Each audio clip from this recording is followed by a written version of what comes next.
El presidente Gustavo Petro ataca a Nayib Bukele y el internet explota. El fuerte choque de presidentes que no puedes perderte. Locura en la frontera de Guatemala y El Salvador. El fenómeno de la gasolina. Entérate en qué país está más barata.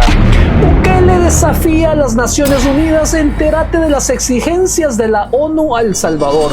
El histórico periódico de oposición se rinde ante la era Bukele. ¿Qué le pasó al diario de hoy? Historia y otras estrellas del fútbol que también se perderán del Mundial. El Tribunal Supremo Electoral de Guatemala está en problemas. Ex magistrada Blanca Alfaro confirma que sí hubo fraude en el 2023. Alerta máxima en Estados Unidos. Tormentas brutales y tornados amenazan a 11 estados de la Unión Americana. Si ya llegaste hasta aquí, mira el video hasta el final porque tenés un buen gusto y no te conformas con noticias de chambres. Ya sos parte de esta familia. Haceme el favor, no te olvides de comentar tu punto de vista, deja tu like y suscríbete. Es la mejor forma de apoyar este proyecto sin gastar un solo centavo. Sigamos con las noticias. El presidente Nayib Bukele muestra un antes y un después del centro histórico de San Salvador. Es increíble cómo el centro de San Salvador ha cambiado del desorden y del bullicio a calles ordenadas y limpias. Ojalá los vendedores informales entiendan que un lugar limpio y ordenado es beneficio para todos, incluso para ellos. La visita de turistas nacionales e internacionales se convierte en compras para ellos mismos, dinero para su bolsillo. Siempre y cuando esté bonito, limpio y ordenado, la gente va a llegar y les va a comprar. Siguiendo con más noticias, en El Salvador, Nayib Bukele y el gobierno salvadoreño han logrado mantener los costos de la gasolina como los más bajos de toda Centroamérica. Pero El Salvador no ha incrementado precios. ¿Será que a ellos no les afectó la excusa que están dando por la cuestión de la guerra? Nos han contado la gente de El Salvador que allá no están los precios como están acá. ¿Verdad? Que allá pues se han mantenido. Uno de los grandes importadores de combustible a Guatemala también es importador en El Salvador. ¿Y por qué en El Salvador es más barata la gasolina y el diésel y en Guatemala no? $3.90 por galón, mientras que en Guatemala la historia es totalmente diferente. El costo del combustible ha subido más de $5, sí, así como estás escuchando, más de $5. Tanto que la gente ya no sabe si ponerle gasolina al carro o heredarle el tanque lleno de gasolina a sus nietos. La diferencia es de casi un 40%. Así que, ¿qué está haciendo la gente de Guatemala que vive cerca de El Salvador? Bueno, pues tuve que ir a El Salvador a fulear el carro porque en Guatemala estamos comiendo mierda. Lo que hacen es que han generado viajes de turismo express solo para llenar el tanque de gasolina. Es totalmente increíble. Pero el presidente Arévalo de Guatemala dice que todo está bien y que tiene todo bajo control en el vecino país. Sube la gasolina y sube y sube. Y a Arévalo le cae mal que yo lo compare con el presidente Bukele. Mientras que cada día se suman más chapines inconformes a su gobierno, decime qué pensás al respecto, si Guatemala de verdad está haciendo lo suficiente para que puedan mantener los precios del petróleo. Siempre en El Salvador, el presidente Bukele versus Petro, el presidente de Colombia. A ver, pongan atención, el presidente de Colombia, Gustavo Petro, con un creador de contenido colombiano, Westcold, y decidió darnos su pronóstico del tiempo para El Salvador. Según él, Petro, a Bukele se le va a reventar el asunto de la seguridad. Dice que encerrar a tanto delincuente va a terminar mal, porque en algún momento van a quedar libres. Y, bueno, imagínense la bonita reunión de exalumnos que se va a armar afuera de las prisiones en El Salvador si eso llegase a suceder, porque Petro estaba suponiéndolo con el youtuber. Obviamente es una probabilidad. Les dejo el video acerca de lo que el presidente Petro estaba diciendo. Un ejemplo, ¿qué opina usted de lo que hace Bukele con los bandidos allá? Que se le va a reventar eso. O sea, ¿usted no está de acuerdo con lo que hace Claro, Bukele? porque todos esos jóvenes, algunos culpables, otros no tanto, hay violaciones de derechos humanos, van a salir de las cárceles. No, esa gente no va a salir de ahí nunca. Van a salir.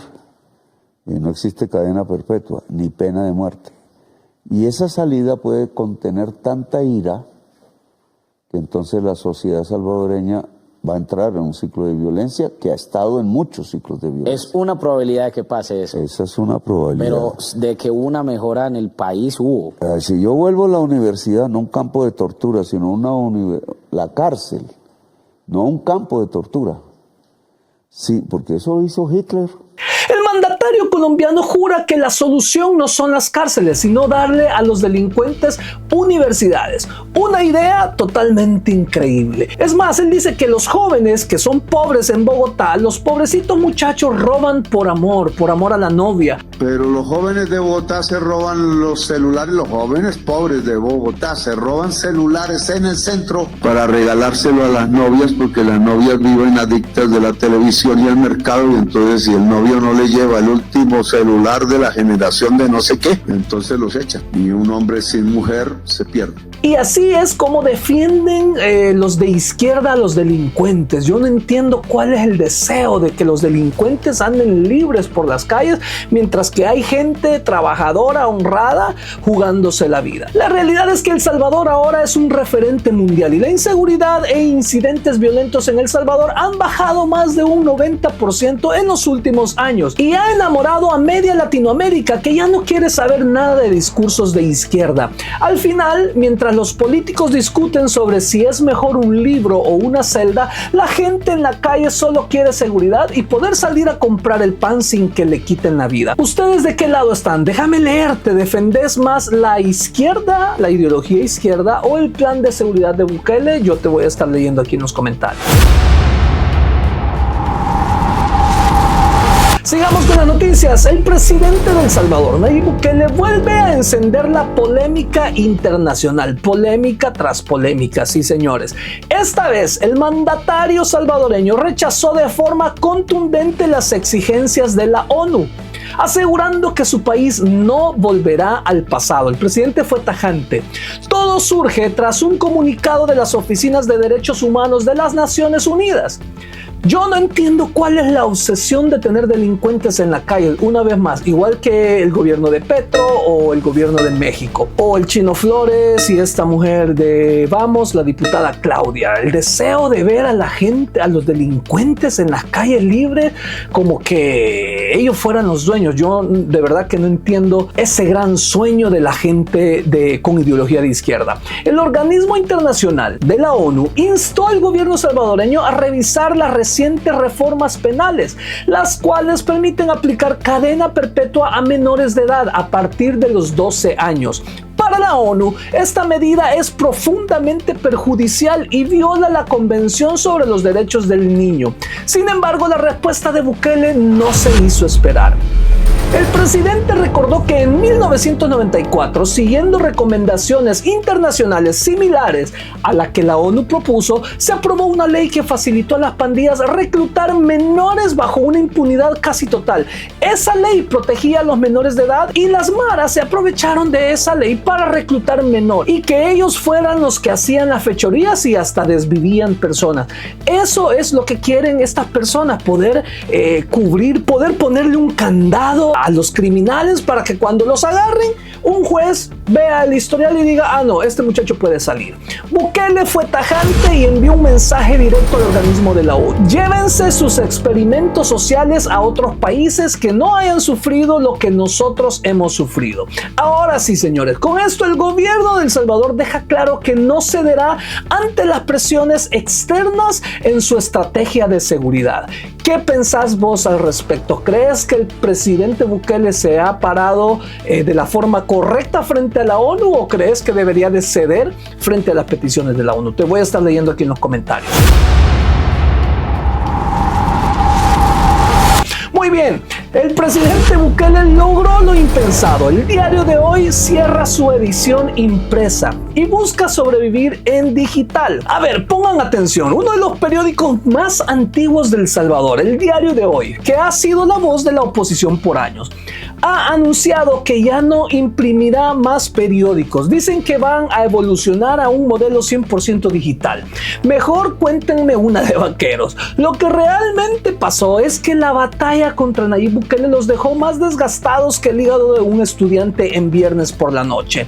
Entre el deterioro natural de los medios tradicionales frente a las redes sociales ahora en día y un presidente que les tira hate cada vez que puede, el negocio del papel se volvió más difícil de vender que una suscripción de enciclopedias impresas. Al final no es que se esté rindiendo, sino que están adaptando su disonancia a una plataforma más barata. Ojalá que en internet no se les acabe la tinta de la contradicción. ¿Ustedes qué dicen? ¿Vamos a extrañar el olor de papel o ya se acostumbraron a informarse por YouTube, Twitter, o X? Lo voy a estar leyendo en los comentarios. Ahora nos vamos a las noticias internacionales. Nos vamos a Costa Rica. ¿Se acuerdan de cuando el periodismo era cuestionar al poder, pero con datos y no con berrinches ideológicos? Bueno, yo tampoco me acuerdo, pero lo de Costa Rica ya pasó a otro nivel. Un periodista de DW intentó acorralar a la presidenta electa, Laura Fernández, con el fenómeno político de moda en Latinoamérica, el presidente Bukele. La invito ahora a mirar hacia adelante. Se sabe de su admiración por el modelo que aplicó Nayib Bukele en El Salvador, con el que logró reducir drásticamente la violencia, pero también es ampliamente cuestionado por organizaciones internacionales por posibles violaciones a los derechos humanos. ¿Va a replicar el modelo Bukele en Costa Rica? Pero la respuesta que recibió por parte de la mandataria de Costa Rica, le reinició el Windows al periodista. Sí, señor, lo voy a replicar. A mí me llama mucho la atención que organizaciones internacionales se preocupen tanto por los derechos humanos de los criminales y no se preocupen de la misma manera y proporcionalmente por los derechos humanos de las víctimas que asesinaron esos criminales. A ver, pongamos las cosas en orden. Costa Rica está pasando por cifras récord de inseguridad. ¿Y cuál es, una vez más, en la tercera noticia de este día, cuál es la obsesión de cierto sector de la prensa internacional de izquierda en criticar las soluciones que sí funcionan en otros países como El Salvador? Sí, pero disculpe que le interrumpa. Usted es madre, yo soy padre. Un inocente encerrado injustamente ya es una vida arruinada, como madre, como padre, como hijo. Perdone, pero eso lo está diciendo usted y no lo estoy diciendo yo. El periodista básicamente le preguntó, ¿no le da miedo volverse una dictadora por querer poner a los delincuentes en prisión?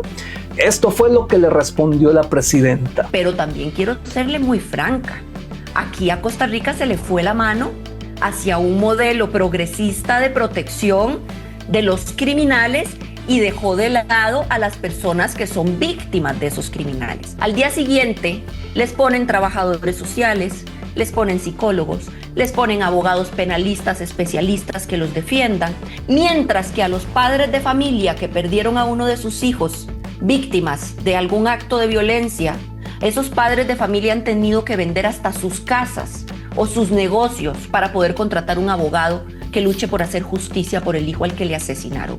¿A usted le parece que eso es justicia o que eso es un modelo equilibrado de defensa de los derechos humanos? A mí me parece que no. Bueno, bastaba con verle la cara al periodista. Pasó de tengo la exclusividad del año a por qué no me quedé en mi casa o por qué no cerré la boca.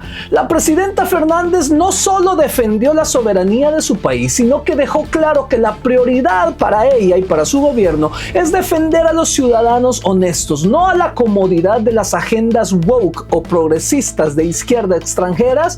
¿Usted qué opina? ¿Cree que también la presidenta ha hecho bien en ponerle alto o creen que el periodista solo hacía su trabajo? Escribime, yo te voy a estar leyendo en los comentarios. Ok, ahora nos vamos a las noticias en nuestro aquí vecino país de Guatemala. Estoy tratando de verificar en las instituciones concernientes de Guatemala y que nos puedan dar un dato mucho más acertado y más real. Pero se hablan de teorías de conspiración. Se habla de la ex magistrada del Tribunal Supremo Electoral, Blanca Alfaro. Ella ha roto el silencio y ha confesado que sí hubo fraude electoral en las elecciones del 2023. Llega el oficio del fiscal y cuando llega el oficio del señor juez dice tienen que repetir las elecciones. Lo que me movió fue mi hija. Mi hija trabaja en un organismo internacional y ella en la noche me había escrito: mami, te pido que por favor no vayas a repetir las elecciones.